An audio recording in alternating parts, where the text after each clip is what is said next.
Dans un monde en constante mutation, les enjeux technologiques et éducatifs deviennent plus critiques que jamais. Aujourd'hui, nous vous présentons un discours clé de Vladimir Poutine, prononcé lors d'une réunion stratégique où il dévoile une vision ambitieuse pour l'avenir de la Russie. Ce discours ne se limite pas à la Russie. Il soulève des questions universelles sur la formation des talents, l'innovation technologique et la préparation des générations futures face aux défis de demain.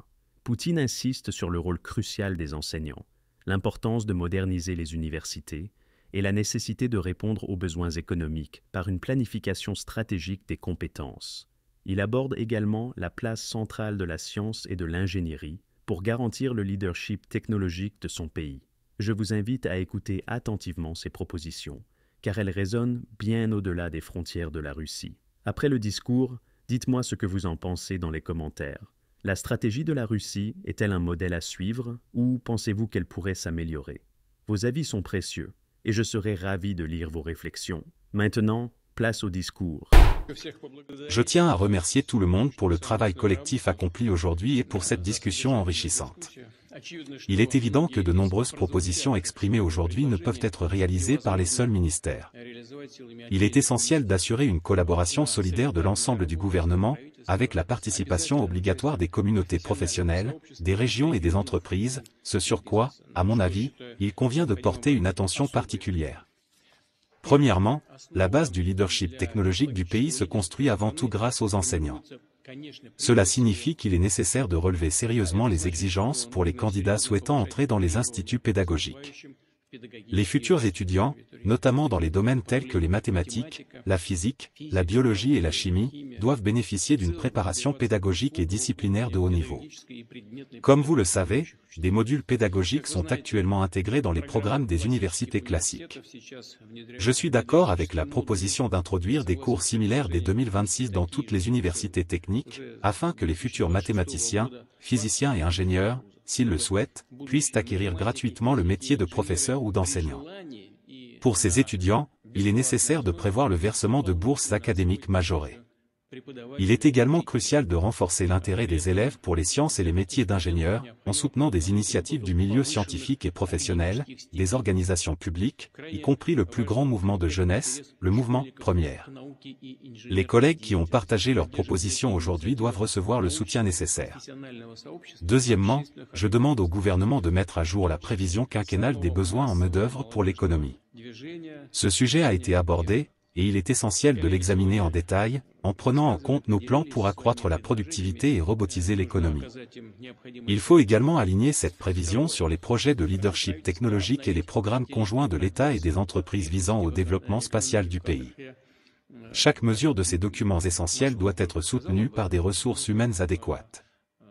Cela signifie que des objectifs clairs doivent être fixés pour les collèges, universités et instituts concernés. Avec la participation du ministère du Travail et du Développement social, il est nécessaire de créer un nouveau modèle de planification des volumes d'admission contrôlés. Les demandes des établissements d'enseignement professionnel pour les places financées par le budget doivent être justifiées et soutenues par les régions et les employeurs clés. Si un institut ou un collège obtient de bons résultats en termes de formation et d'emploi, en préparant des spécialistes pour des domaines technologiques spécifiques, ces établissements doivent recevoir des places budgétaires en priorité, y compris sur la base d'une commande publique directe.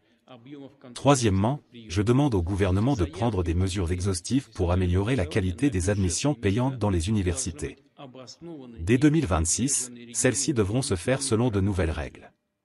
Ces règles doivent éviter un excès d'admission dans des spécialités pour lesquelles il n'y a pas de demande sur le marché du travail ou dans l'économie. Cela a été discuté à plusieurs reprises. Il est inacceptable que des formations soient proposées dans des spécialités inutiles par des universités non spécialisées ou leurs filiales. Il est parfois regrettable de constater le faible niveau de qualité de ces formations, qui aboutissent à des diplômés sans réelle utilité pour personne. Je soutiens également les propositions visant à ce que les prêts éducatifs préférentiels, subventionnés par le budget fédéral avec un taux d'intérêt de 3%, soient accordés uniquement pour les spécialités prioritaires pour l'État. Une telle décision doit être adoptée. Par ailleurs, nous avons beaucoup parlé aujourd'hui de l'expérience des grandes universités et des centres de formation d'entreprise.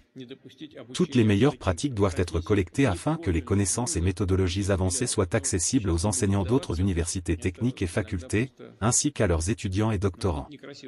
Dans ce cadre, je considère qu'il est nécessaire de développer des programmes d'enseignement de référence pour les spécialités d'ingénierie, d'assurer un échange entre les établissements d'enseignement autour des meilleures conférences sur des disciplines fondamentales et spécialisées. Cela vise à créer une sorte de « fonds intellectuel » de la Russie dans le domaine de l'éducation en ingénierie. Globalement, dans ce domaine, il est essentiel de travailler de manière coordonnée. Je suis d'accord avec ceux qui ont souligné qu'il est nécessaire de conjuguer nos efforts pour créer un environnement où le développement continu sera la norme et une nécessité vitale pour chaque étudiant et spécialiste. Pour cela, nous devons créer des opportunités, notamment en construisant un système de stage dans le secteur réel de l'économie. Comme moi et mes collègues l'avons mentionné à plusieurs reprises aujourd'hui, il est important d'organiser des plateformes spéciales à travers le pays, permettant aux ingénieurs et praticiens de se réunir et de résoudre des problèmes technologiques complexes. Nous devons également utiliser pleinement les ressources de la formation professionnelle continue. Pour surmonter le déficit de cadres techniques, il est nécessaire de créer un système complet de formation continue, non seulement pour les spécialistes en ingénierie, mais aussi pour les enseignants des disciplines spécialisées. En résumé, je n'ai évoqué que quelques axes de travail à venir. Je demande à mes collègues de l'administration présidentielle de finaliser toutes les propositions exprimées aujourd'hui et, dans les 2 prochaines semaines, de formuler une liste exhaustive de directives. Enfin, nous avons un forum sur les technologies futures prévu pour la fin du mois de février. Il sera consacré à un thème transversal important, la chimie et les nouveaux matériaux. Nous reviendrons nécessairement sur les questions liées à la formation des cadres. Je vous remercie encore une fois pour votre participation et vos propositions. Nous devons utiliser tous les moyens modernes pour former les professionnels nécessaires et atteindre les résultats souhaités.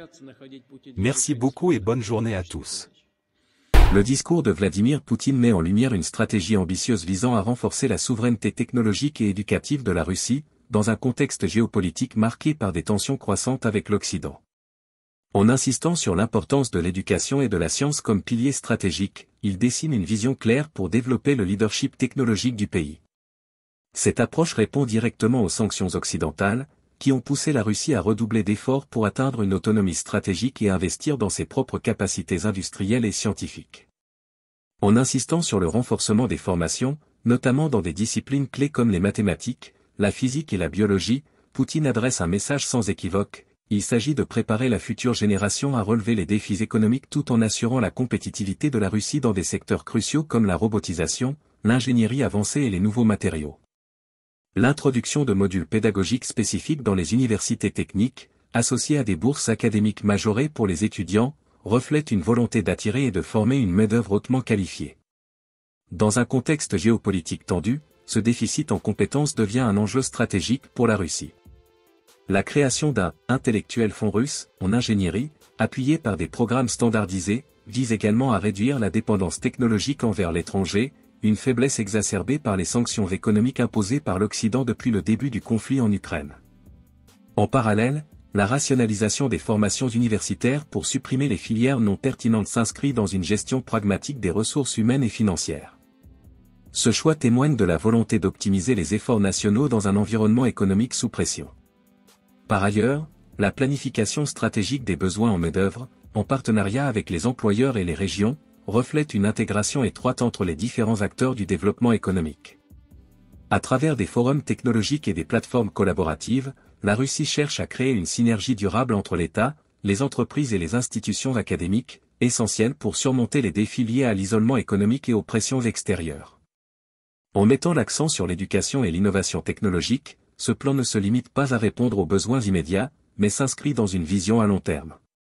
Dans un monde où l'innovation est devenue un enjeu central de la compétition géopolitique, cette stratégie ambitieuse constitue une réponse directe aux défis extérieurs et un pari sur l'avenir de la Russie. Reste à savoir si ces initiatives suffiront à surmonter les obstacles économiques et technologiques actuels, et si elles permettront à la Russie de renforcer sa position sur la scène internationale. Alors, que pensez-vous de cette vision proposée par Poutine ? Selon vous, cette approche centrée sur l'éducation et la technologie pourra-t-elle permettre à la Russie de surmonter les sanctions et de s'imposer durablement sur la scène mondiale ? Quels impacts ce plan pourrait-il avoir sur l'équilibre géopolitique global ? Partagez vos analyses et vos avis dans les commentaires. À très bientôt pour poursuivre ce débat essentiel. Chers abonnés, je vous remercie sincèrement pour votre fidélité et votre soutien continu. Si vous appréciez le contenu que nous créons, pourquoi ne pas aller encore plus loin en devenant membre de la chaîne? Cliquez simplement sur le lien en haut à droite pour soutenir financièrement notre chaîne. Votre adhésion nous permet de financer la production de nouveaux contenus passionnants et de toujours améliorer notre offre pour vous. Merci de faire partie de cette aventure.